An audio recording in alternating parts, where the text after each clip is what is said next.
కొందరు లీడర్లు ఉంటారుల్లా సర్కార్ ఆఫీసర్లను వాడుకున్నట్ల మంచి పనిమంతులు. లెక్కకైతే వాళ్ళు చేయాల్సిన డ్యూటీ ఒకటైతే వీళ్ళు చేపించే పనులు అలాగుంటాయి. రూల్స్ గిల్స్ జాంతానాయి, ఆర్డర్ వేసిండ్రంటే పక్కా అమలు చేయాల్సిందే. ఉత్తగేం కాదుల్లో, పనికి తగ్గట్టు ఏదోటి ఫాయిదా చేస్తారు. అటు వెనక గిట్ల కావచ్చబ్బా. అప్పుడు ఫోన్లు ట్యాప్ చేపించి సీక్రెట్లు తెలుసుకున్న వాళ్ళకు ఇప్పుడు అసలు సీక్రెట్లు బయటకు వస్తాయేమోనని గులాబీ పువ్వులు పట్టుకున్నది. ఫోన్లను ఎవరు ట్యాప్ చేయమన్నారో ప్రణీత్ రావు గారితో వలికిచ్చే పనులున్నారు మరి పోలీసులు.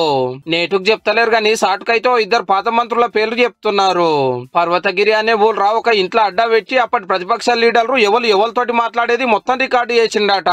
సార్కు సాయం చేసిన ఇద్దరు వరంగల్ సీఐలను అరెస్ట్ చేసిరు మొన్ననే. పర్వతగిరి అంటే మన పాత మంత్రి ఎర్రబెల్లి సారుల సొంతూరు.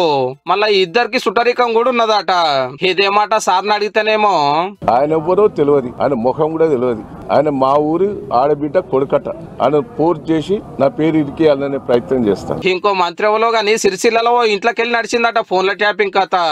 గులాబీ సర్కార్ కోసం ఇంత కష్టపడ్డా ఎలక్షన్ లోడంగానే రికార్డు చేసినవి దొరకద్దని కాలబెట్టిండు. కంప్యూటర్లు క్యాసెట్లు వలగొట్టిండు మన సారు. కొన్ని గుంట పోయి వికారాబాద్ అడవిలో దాచినట్టుల్లో పోలీస్ ఎంక్వైరీలో ఒక్కొక్కటి చెప్తుండన్నట్టు. అయితే కస్టడీలో నాకు కష్టమైతుంది, ఇంటి వాళ్ళని గెలవనిస్తలేరు, రాత్రిపూట కూడా విచారణ చేస్తుర్రు. ఈ బాధలకెళ్ళి నన్ను బయటపడేరు అని హైకోర్టుకు పోతే అంత జూట, ఇంటి వాళ్ళు దినం కలుస్తూనే ఉన్నారు, మంచిగా మర్యాదలు చేస్తూనే ఉన్నాం అనేది పోలీసుల మాట. రెండు దిక్కుల వాదనలు విన్నాక రేపటికి తీర్పు వాయిదా వేసింది కోర్టు.